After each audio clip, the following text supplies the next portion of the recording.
Hello students, welcome to पढ़ो engineering. तो आज के क्लास में हम सॉल्व करेंगे क्वेश्चन नंबर 5। लास्ट के क्लास में हमने क्वेश्चन नंबर 4 फुल्ली सॉल्व कर लिया था। इस क्लास में हम स्टार्ट करते हैं question number 5। Fifth question is attempt any two of the following which is of 12 marks. ध्यान में रखिए कि हमें सिर्फ 2 क्वेश्चन ही सॉल्व करने हैं जो कि है 6 मार्क्स के। फर्स्ट क्वेश्चन है process of transition from IPv4 to IPv6। Answer देखते हैं। The transition from IPv4 to IPv6 is necessary due to the depletion of IPv4 addresses and need for more scalable, secure and efficient internet communication. जो IPv4 ये जो protocol होता है, जैसे कि IPv4 means what कि इंटरनेट प्रोटोकॉल वर्जन 4। ऑब्वियसली नाम से ही हमें पता चलता है कि ये वर्जन 4 है। इसमें थोड़े कम फीचर्स मिलते हैं एज कम्पेयर टू IPv6। जब भी हम कम्युनिकेशन करते हैं बाय यूजिंग IPv4 तो तब कभी कभी ऐसा होता है कि कम्युनिकेशन ज़्यादा सिक्योर नहीं हो पाता है। तो तब इस सिचुएशन में हम स्विच कर सकते हैं फ्रॉम IPv4 टू IPv6। वही प्रोसेस यहाँ पे हमने एक्सप्लेन की है। IPv6 provides a much larger address space, better support for mobile devices and improved feature like auto configuration and security. Yes, जैसे ये वर्जन भी V6 ऐसे बोला है हमने, है ना। ये हमें बेटर स्केलेबिलिटी प्रोवाइड करता है, बेटर सपोर्ट प्रोवाइड करता है एंड फीचर्स भी काफ़ी इम्प्रूव हो जाते हैं as compare to V4। IPv4 and IPv6 are not directly compatible. Various transition mechanisms are needed to ensure smooth interoperability between the two protocols during the transition periods. Obviously, अगर IPv4 से मुझे IPv6 में enter करना है तो obviously ये तो directly नहीं पॉसिबल होगा, है ना। तो उसके लिए कुछ प्रोसेसेस चाहिए होंगी। ओके, वही प्रोसेस यहाँ पे हमने एक्सप्लेन की है। First is dual stack. Dual stack is a most common transition strategy allowing devices to run both IPv4 and IPv6 simultaneously. ये एक commonly used transition strategy है जो कि both that is IPv4 and IPv6 पे भी run होती है। This means that a device can communicate with both IPv4 and IPv6 host depending on what is supported by the destination. Yes, जो destination होता है हमारा वो क्या support करता है, IPv4 सपोर्ट करता है या फिर IPv6 सपोर्ट करता है। अकॉर्डिंग टू दैट ये डुअल स्टैक वर्क करता है। कैसे वर्क करता है हम देखते हैं। देखिए यहाँ पे डायग्राम आपको दिख रही होंगी। बहुत ही इजी है। Devices are configured with both an IPv4 and IPv6 addresses. When a device initiates a communication, it first tries to connect via IPv6. If IPv6 is unavailable, it falls back to IPv4. ये diagram देखिए, यहाँ पे एक device है, IPv6 network भी available है and IPv4 network भी available है वो डिवाइस के पास। ठीक है, जैसे ही इस डिवाइस का कम्युनिकेशन इनिशिएट होता है तब वो फर्स्ट कम्युनिकेशन ट्राई करेगा IPv6 नेटवर्क से। अगर IPv6 नेटवर्क अवेलेबल नहीं है देन फिर वो IPv4 के पास इनिशिएट होगा या फिर हम बोल सकते हैं फॉरवर्ड होगा। कोई भी डिवाइस जो होता है वो फर्स्ट कम्युनिकेशन इनिशिएट करता है पहले IPv6 को, और अगर ये अवेलेबल नहीं है तो फिर वो डायरेक्टली ट्रांसफर होगा IPv4 नेटवर्क को। Next is tunneling. In a scenario where different IP version exist on an intermediate path or transit network, tunneling provides a better solution where users data can pass through a non-supported IP version. Okay, यहाँ पे with example ये हम diagram के साथ समझते हैं।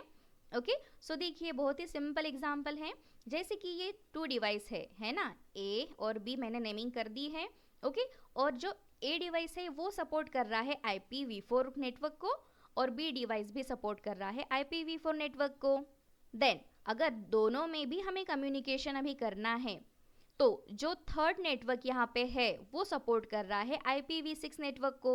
तो तब A और B कैसे कम्युनिकेशन करेंगे, तो ये जो IPv6 नेटवर्क है वो network as a transit network use होगा, टनल की तरह यूज होगा। मीन्स व्हाट कि हम ऐसे बोल सकते हैं कि A to B directly communication कर सकते हैं by using this transit network. हम IPv6 नेटवर्क से भी ये दोनों के दोनों डिवाइसेस को कम्युनिकेट करवा सकते हैं बाय यूजिंग दिस टनल। सो ये वर्जन 6 है वो तो नॉन सपोर्टेड हुआ है ना, बिकॉज ए और बी दोनों के भी वर्जन IPv4 है। बट फिर भी ये जो नेटवर्क हमें दिख रहा है ये एज अ टनलिंग वर्क करेगा। मीन्स वॉट कि IPv6 यहाँ पे वर्जन हमने यूज किया है वो डायरेक्टली कम्युनिकेट करवा सकता है A to B।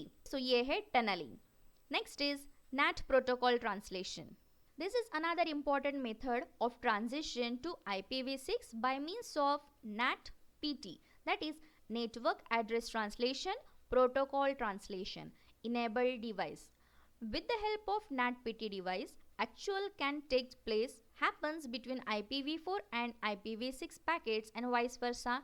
इसमें यूज होगा NAT-PT, that is network address translation protocol translation. Okay, so यहाँ पे एग्जांपल के साथ देखते हैं। A host with the IPv4 address sends a request to an IPv6 enabled server on internet that does not understand IPv4 address. So यहाँ पे देखिए IPv4 ये होस्ट है ना, सो इसे हम नाम देते हैं A for better understanding.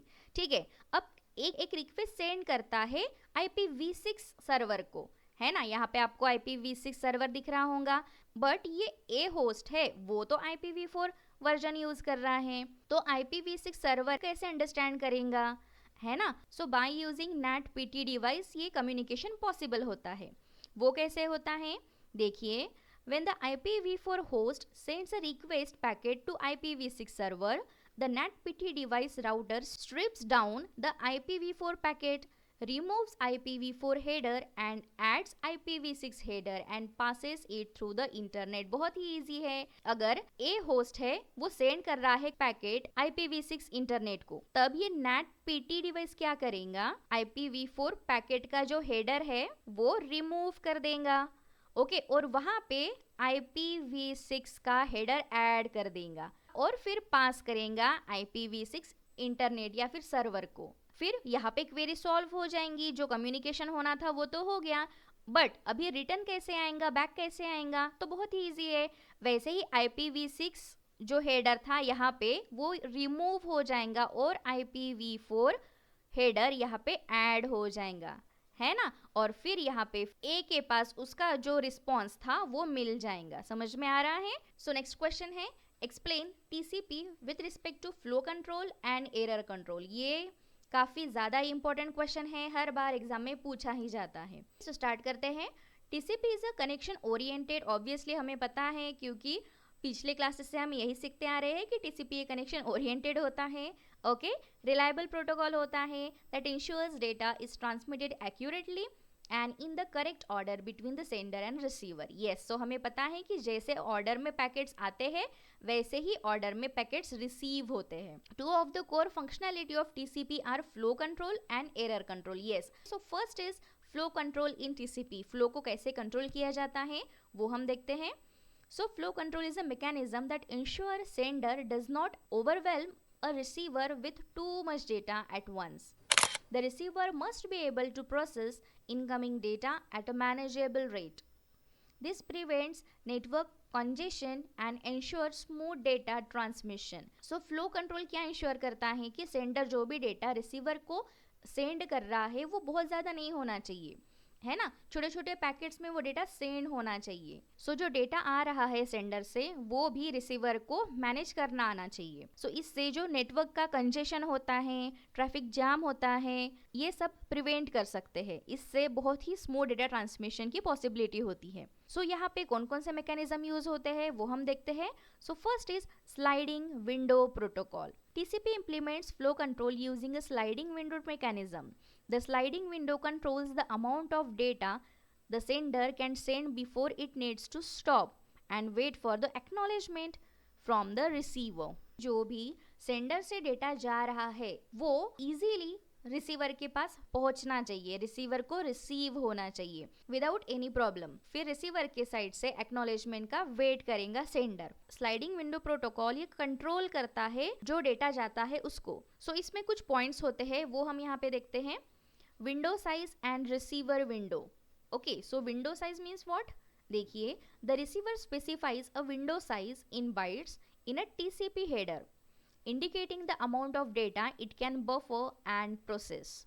The sender uses this information to regulate how much data it send without waiting. So window size का मतलब यहाँ पे क्या हुआ, कितना डेटा सेंडर से रिसीवर तक जाएगा, है ना, वो सारी चीजें यहाँ पे सॉर्ट आउट होती है। सो जो विंडो की साइज होती है वो बाइट्स में होती है। सो यहाँ पे डेटा स्टोर भी किया जाता है और जब प्रोसेस होना होता है तब उसे यूज भी किया जाता है। कितना data sender to receiver send करना है without waiting for acknowledgement. Next, receive window. This value is advertised by the receiver and reflects the available buffer space at a receiver. The sender adjusts its sending rate based on the receiver's advertised window size. So ये receiver side की window होती है। सो receive window में कितना data store हो सकता है उतना डेटा ही यहाँ पे सिर्फ स्टोर किया जाता है। सो अकॉर्डिंग टू ये डेटा सेंडर को उतना ही डेटा रिसीवर को सेंड करना होगा जितनी उसकी कैपेसिटी है। तो बहुत ही इजी है, मीन्स हम ऐसे बोल सकते हैं कि विंडो साइज का मीनिंग क्या होता है, यहाँ पे sender to receiver data send होगा, एक्नॉलेजमेंट का वेट नहीं किया जाएगा। बट रिसीव विंडो में क्या होगा कि रिसीवर साइड की ये विंडो होगी और इसमें जितना ही डेटा स्टोर होता है उतना ही सेंडर को सेंड करना होगा data. Next is TCP flow control steps. So यहाँ पे अभी फ्लो कंट्रोल स्टेप्स भी है, तो देखिए फर्स्ट इज इनिशियल ट्रांसमिशन। सो ये सारी जो स्टेप्स है हम बाय यूजिंग एग्जांपल समझते हैं। ओके, सो यहाँ पे देखिए ये है सेंडर और ये है रिसीवर। ओके, सो सेंडर के साइड में क्या होता है, स्लाइडिंग विंडो होता है ना। तो मैं यहाँ पे पहले एक स्लाइडिंग विंडो ड्रॉ कर रही हूँ। सो फर्स्ट स्टेप में क्या होता है कि initial transmission. So initial transmission बहुत ही इजी है, सेंडर ट्रांसमिट करता है पैकेट्स और सेगमेंट ऑफ डेटा। जैसे ही वो सेंड करता है डेटा वैसे ही टाइमर स्टार्ट हो जाएगा। देन सेकेंड स्टेप आती है रिसीवर्स रिस्पॉन्स। सेंडर का मैसेज तो मिल गया है रिसीवर को, है ना, अभी रिसीवर का रिप्लाई बाकी है। रिसीवर को सक्सेसफुली रिसीव हो जाता है सेगमेंट या फिर पैकेट। सो फिर रिसीवर क्या करेगा, फिर से एक्नॉलेज करेगा कि हाँ भाई मुझे पैकेट मिल गया है। मैं एग्जांपल ले रही हूँ। ओके, यहाँ पे 5 बाइट का मैसेज सेंड कर दिया है सेंडर ने रिसीवर को। ओके, और इसकी साइज है सिर्फ 8 बाइट्स। फिर रिमेनिंग बाइट्स कितने बचे, 3 बाइट्स, है ना। सो ये रिस्पॉन्स मिल जाएगा सेंडर को। Then third sliding window.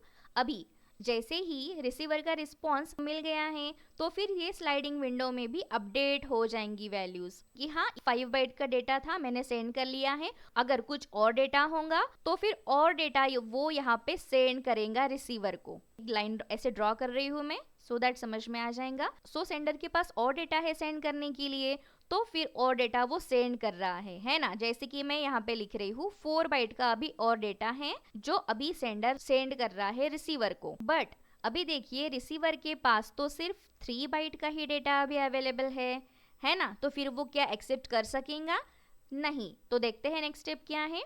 फिर फोर्थ स्टेप आती है कि zero window. If the receiver's buffer is full it can advertise a zero window telling the sender to stop transmitting temporarily until the receiver has processed enough data. Yes, so यहाँ पे फिर zero window का एक concept आता है। Zero window means what कि अभी 3 bytes का ही डेटा अवेलेबल है बट सेंडर तो 4 बाइट्स का डेटा ट्रांसमिट करना चाहता है ना। तो इस केस में क्या होगा, जीरो विंडो का कॉन्सेप्ट यूज होगा और यहाँ से फिर हमें दैट इज सेंडर को एक मैसेज आएगा कि भाई मेरे पास सिर्फ 3 बाइट का ही डेटा है, मैं अभी एक्सेप्ट नहीं कर रहा हूँ आपकी रिक्वेस्ट बिकॉज मेरे पास अभी स्पेस नहीं है डेटा स्टोर करने के लिए। ओके, इस तरह से सेंडर को भी पता चल जाएगा कि हाँ रिसीवर के पास अभी स्पेस नहीं है कोई भी डेटा स्टोर करने के लिए। सो इस तरह से कम्युनिकेशन होगा। ओके, और ये लास्ट स्टेप बचती है that is window scaling. For large amount of data TCP uses the window scaling option which allows window size greater than default 64 kilobytes. और ये विंडो स्केलिंग का कॉन्सेप्ट कब यूज होता है, जब बहुत बड़ा large amount of data use होता है from sender to receiver. Okay, so उस टाइम ये विंडो स्केलिंग का कॉन्सेप्ट यूज होता है। अगर रिसीवर के पास बहुत सारी स्पेस है ना, मीन्स विंडो स्केलिंग का ऑप्शन हम यहाँ पे यूज कर सकते हैं कि हाँ 64 KB तक मेरे पास अभी स्पेस बची है तो सेंडर बहुत सारा डेटा यहाँ पे सेंड कर सकता है। So this is about steps. Next हम देखते हैं एरर कंट्रोल इन टीसीपी। अभी फ्लो कंट्रोल तो देख लिया, अब एरर भी तो कंट्रोल करना है ना। तो उसके लिए हम देखते हैं error controls ensure the data is delivered accurately, reliably and in the correct order. TCP provides mechanism to detect and recover from transmission errors such as data corruption, packet lost, duplication और out of order delivery. So हम सबको पता है कि जैसे sender to receiver message जाता है ना, वैसे बहुत सारे प्रॉब्लम्स होते हैं कम्युनिकेशन में, एरर्स होते हैं। सो वो कैसे कंट्रोल होती है वो हम यहाँ पे अभी सीखेंगे। सो मैकेनिज्म यहाँ पे यूज होता है एक्नॉलेजमेंट एंड रीट्रांसमिशन। सो यहाँ पे बहुत सारे कंपोनेंट्स है एक्नॉलेजमेंट एंड रीट्रांसमिशन के। First is checksum. Each TCP segment contains a checksum field that verifies the integrity of a segment during transmission. The sender computes a checksum value based on the data and the receiver recalculate it upon receiving the segments. So एक field होती है packet में checksum नाम की। वो field verify करती है कोई डुप्लीकेशन ऑफ डेटा है या नहीं, एरर है या नहीं कम्युनिकेशन में, पैकेट्स में। चेकसम वैल्यू होती है वो सेंडर के साइड भी कंप्यूट होती है और रिसीवर के साइड भी वो रिकैलकुलेट की जाती है। जो वैल्यू सेंडर के पास होंगी वही अगर वैल्यू रिसीवर के पास होती है तो वो करेक्ट है, मीन्स उसमें कोई एरर नहीं है। अगर चेकसम वैल्यू जो है वो मैच नहीं होती है वो पैकेट करप्ट है, ऐसा वो कंसिडर करते हैं और जो रिसीवर है वो उसको डिस्कार्ड कर देता है, एक्सेप्ट ही नहीं करता है। चेकसम फील्ड होती है वो सेंडर के साइड भी और रिसीवर के साइड भी चेक होती है। दोनों का भी जो चेकसम वैल्यू है वो मैच होनी चाहिए। अगर मैच नहीं होती है तो जो रिसीवर है वो डिस्कार्ड कर देता है मैसेज या फिर segment. It's easy. Next is sequence number. Each byte of data in a TCP connection is assigned a sequence number. This ensure that data is reassembled in a correct order at the receiver side. Yes. So जैसे कि मैं यहाँ पे एक data draw कर रही हूँ, है ना। यहाँ पे मैंने नंबर्स दिए हैं 1 3 4 6। ओके, और अगर रिसीवर को यही डेटा मिल रहा है इस पैटर्न में 1 4 3 6, क्या ये करेक्ट डेटा है? नहीं। दैट मीन्स व्हाट कि जो सीक्वेंस नंबर है ना 1 2 3 4, ये सीक्वेंस नंबर है, ये आपको करेक्ट ऑर्डर में मिलना चाहिए। यही यहाँ पे बोला है कि सीक्वेंस नंबर बहुत इंपॉर्टेंट होते हैं। अगर इसी ऑर्डर में रिसीवर को मिलता है दैट मीन्स व्हाट कि आपका डेटा करेक्ट है, अदरवाइज वो डेटा करप्ट है। Next is acknowledgement. The receiver sends back an acknowledgement ACK to the sender indicating the next expected sequence number. यहाँ पे एग्जाम्पल दिया है। If a sender sends data with a sequence number 1000 to 1999, the receiver might send ACK with the number 2000. अगर sender send कर रहा है message that is 1000 to 1999 receiver को, है ना, तो रिसीवर फिर एक्नॉलेजमेंट क्या करेगा? डायरेक्टली उसका नेक्स्ट नंबर दैट इज 1999 का नेक्स्ट नंबर होता है 2000। इसी का एक्नॉलेजमेंट रिसीवर सेंड करेगा सेंडर को। तो फिर ये एक्नॉलेजमेंट से सेंडर समझ जाता है कि रिसीवर को 1000 से लेके 1999 तक का पूरा डेटा रिसीव हो चुका है। Next is retransmission timeout. If a sender does not receive a acknowledgement within a certain time, it assumes that segment was lost and retransmit the segment. This is known as timeout based retransmission. Sender ने data send कर दिया है receiver को, है ना, but receiver ने जब भी एक्नॉलेजमेंट किया तो सेंडर को नहीं मिल रहा है, जो टाइम सेट किया था उस टाइम में नहीं मिल रहा है। So this is called as time out process. जो टाइम में दिया है वो टाइम में अगर आपको रिसीव नहीं हो रहा है तो फिर रिसीवर क्या करेगा कि रिट्रांसमिट करेगा वो एक्नॉलेजमेंट या फिर segment. Then fast retransmit. If the sender receives 3 duplicate ACKs, it trigger a fast retransmit without waiting for the timeout. This is because duplicate ACK is indicating a missing segment. Okay, so sender ने send कर दिया है message, but receiver ने अगर 3 times same ACKs यहाँ पे send कर दिए है ना, मैं लिख रही हूँ यहाँ पे देखिए। इसका मतलब सेंडर समझ जाएगा कि यहाँ पे कोई प्रॉब्लम है और जो मैसेज यहाँ पे ऑलरेडी सेंड किया था वो फिर से रीट्रांसमिट कर देगा fast without waiting for time out. यहाँ से फिर से रीट्रांसमिट हो जाएगा रिसीवर के पास। Next is cumulative acknowledgement. TCP uses cumulative ACKs, meaning that an acknowledgement refers to all data received up to a certain point. For example, if the receiver sends ACK for sequence number 3000, It means all data up to bytes 2999 has been received correctly. अगर sender ने send किया है message receiver को, for example 122999 ये data अभी send कर दिया है सेंडर ने रिसीवर को. अब जब रिसीवर सेंड करेगा acknowledgement that is 3000 means what कि यहाँ पे सेंडर को अश्योरिटी हो चुकी है कि जो डेटा ये रेंज के बीच में का है ना वो रिसीवर को रिसीव हो चुका है, कोई प्रॉब्लम नहीं है उसमें. So this is called as cumulative acknowledgement. And last is error detection, corrupted packets. If a segment is found to be corrupted based on its checksum, the receiver discard it and does not send acknowledgement. तो ये तो हमने first point में ही देख लिया था. Sender send करता है रिसीवर को मैसेज, ये चेकसम फील्ड मैंने बताई थी. तो अकॉर्डिंग टू चेकसम अगर दोनों भी चेकसम वैल्यूज मैच नहीं होते हैं तो फिर रिसीवर ऑब्वियसली वो डिस्कार्ड कर देगा. दैट मीन्स व्हाट कि जो मैसेज है वो करप्ट है. तो इससे सेंडर को पता चल जाएगा कि मुझे फिर से रिट्रांसमिट करना है डेटा. सो आई होप आपको ये क्वेश्चन का आंसर समझ में आ गया होगा. देखते हैं next question. Describe the architecture of email system using 4 scenario. So the architecture of email system involves several components working together to enable sending, receiving and storing email across internet. So ये जो entire system है वो हमने break की है client, server, protocols and services में. Okay? So अब देखते हैं first scenario. When the sender and receiver of an email are on same mail server, we need only 2 user agent. So diagram से इजीली आपको understand हो जाएगा. एक sender है, एक रिसीवर है. बहुत ही सिंपल सा एग्जांपल यहाँ पे लेती हूँ मैं जीमेल का.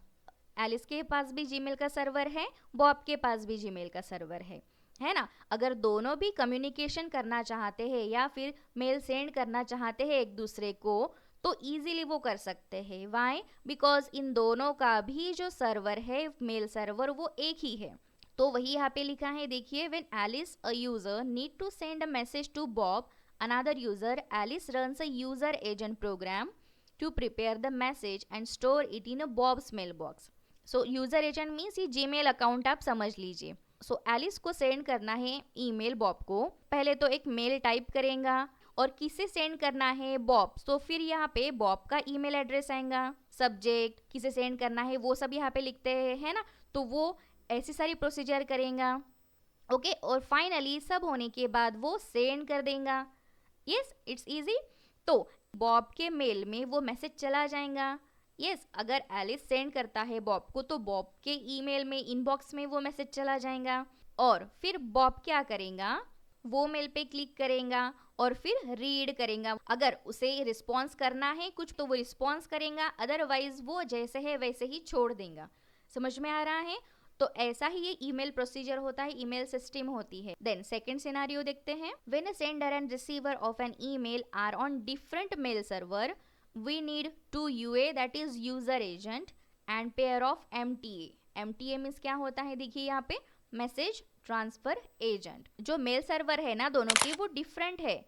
जैसे कि एग्जांपल लेते हैं, यहाँ पे जीमेल का है एलिस का, ओके, और यहाँ पे है याहू का. It's just an example. ये अभी दोनों भी मेल सर्वर डिफरेंट है तो फिर उसके लिए यहाँ पे हमें 2 यूजर एजेंट लगेंगे, है ना. मीन्स व्हाट कि ये ईमेल सर्वर का एक यूजर एजेंट और ये ईमेल सर्वर का एक यूजर एजेंट लगेगा और 2 फिर मैसेज ट्रांसफर एजेंट लगेंगे. सो एलिस सेंड करता है मेल बॉब को तो फिर क्या होगा? यहाँ पे जो मेल सर्वर है उसमें यूज होता है मैसेज ट्रांसफर एजेंट. तो ये मैसेज ट्रांसफर एजेंट क्या करेगा? जीमेल टू याहू ट्रांसफर करने का काम करेगा वाया इंटरनेट. और वही यहाँ पे बॉब का जो मेल सर्वर है MTA है तो ये क्या करेगा? फिर याहू टू जीमेल कन्वर्ट करने का ट्राई करेगा. सो इससे क्या होगा कि एलिस ने जो भी मैसेज लिखा है उसमें कोई प्रॉब्लम नहीं होगी. सो एलिस इजीली बॉब को अपना मैसेज पहुंचा सकता है without any error, without any corruption of packets. Next is when the sender is connected to the mail server via LAN, और when we need 2 UAs and 2 pairs of MTAs। तो अब हम यहाँ पे MAA का कॉन्सेप्ट यूज कर रहे हैं, है ना। यहाँ पे आप देख सकते हो MAA means what, message access agent. Alice को अगर सेंड करना है मैसेज बॉब को, सो यहाँ पे फर्स्ट MTA यूज करेंगे। सो MTA किस लिए यूज करते हैं, बिकॉज यहाँ पे अलग सर्वर है, बॉब के पास भी अलग सर्वर है, बट एलिस एक वैन से कनेक्टेड है, डायरेक्टली एलिस बॉब से कम्युनिकेट नहीं कर सकते हैं। जो भी क्वेरी है एलिस की वो फर्स्ट यहाँ पे मेल सर्वर पे आएंगी, तो बाय यूजिंग MTA वो ट्रांसफर होंगी मेल सर्वर 2 को। तो मेल सर्वर 2 के पास अभी MAA सर्वर है। ये क्या करेगा कि ये जो वैन का मैसेज आया है वो यहाँ से पुल कर लेगा और फिर ट्रांसफर करेगा बॉब को। सो MTA सर्वर जो है वो पुश करेगा मैसेज फ्रॉम एलिस और MAA सर्वर क्या करेगा, पुल करेगा फ्रॉम दिस सर्वर। सो इस सिनारियो में हम यूज करते हैं 2 MTAs, 2 user agent and 1 MAA। And last scenario देखिए, when both sender and receiver are connected to the mail server via LAN और WAN, we need 2 UAs, 2 pairs of MTAs and pair of MAA। So बहुत ही easy है। देखिए, in a fourth and most common scenario, Bob is also connected to his mail server by WAN or a LAN. After the message has arrived at Bob's mail server, Bob needs to retrieve it. Here we need another set of client server agent which we call message access agent. Bob uses a MAA client to retrieve his message. जैसे कि हमने third scenario में देखा था, यहाँ पे Alice जो था वो कनेक्टेड था वैन को। अब यहाँ पे क्या होगा कि बॉब भी कनेक्टेड होगा वैन से। सो इसीलिए यहाँ पे 2 MTAs यूज कर रहे हैं और फिर 2 पेयर ऑफ MAA भी यूज करेंगे for client and server. So server क्या करेगा, ये जो यहाँ पे मैसेज आ रहा है वो फेच कर लेगा और फिर क्लाइंट को सेंड करेगा, और फिर क्लाइंट को सेंड जब करेगा उसके बाद डायरेक्टली MTA को सेंड करेगा, उसके बाद डायरेक्टली बॉब को ये मैसेज मिल जाएगा। ओके, तो बहुत ही इजी है। थर्ड सिनारियो सेम था, इसलिए मैंने यहाँ पे ज़्यादा एक्सप्लेन नहीं किया है। सो आई होप आपको ये सारे के सारे क्वेश्चन के आंसर समझ में आ गए होंगे। सो देखिए, यहाँ पे मैंने यूज़र एजेंट, MTA और MAA सबकी डेफिनेशन दी है यहाँ पे। ओके, सो आप रीड कर सकते हो। सो मिलते हैं नेक्स्ट क्लास में। Till then take care, bye bye, happy learning, keep learning.